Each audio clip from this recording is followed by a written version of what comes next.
аж ахуйн нэгж хоорондын маргааны үед бол хинч аж ахуйн нэгжүүд хэнийн ч юу ч хамаагүй ярьж байгаа шүү дээ. Тэр чинь бол нөгөө хурлын тэмдэглэл дээр байгаа болохоор ганц би мэдээд байгаа биш.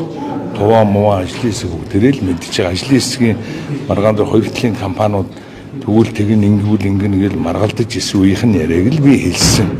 Тэрнээс биш улс хоорондын дипломат харилцаа бол одоо тэр ном журмаар л биш. Гэтэ одоо нүүрсний экспортоо зогсоон хил хаана гэдэг юм бол мэдээж байхгүй шүү дээ. Аж ахуйн нэгжүүд байхгүй л зүгээр аж ахуйн нэгжүүд хоорондоо хэрэлдэж муудах тэгж тайлбар гэсэн юм байна. Өндрүүлээд байх юм байхгүй шүү дээ. Би байгаадах юм байгаар нь ярьслаа л гэсэн шүү. Тэгээд байхгүй байгаа шүү дээ. Аж ахуйн нэгжүүд зөөгүй юм блэ.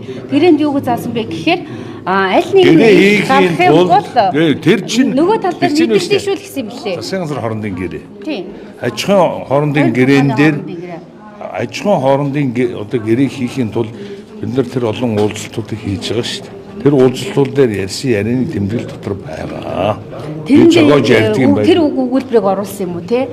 Хилээ хаа нүүрсний экспортод зогсооно. Гэхдээ чи аж ахуйн компаниуд нь тэгж одоо манай талын компани энийг нэлээд шүртэй юм бол зөвшөөрөхгүй л. Гэхдээ зүгээр яг тийм үг хэлж ин лээ гэдэг хэлсэн шүү дээ. Хэлж байна лээ гэж юу? Байгаа. Та тийм эрдэнэ тал юм уу Монголын тал юм уу?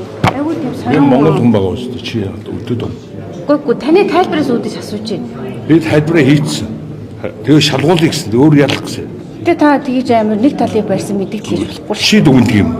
Олон нийт тэгж дүгнэж байна. Тэгвэл тэгээд тэр олон нийтээс асуу.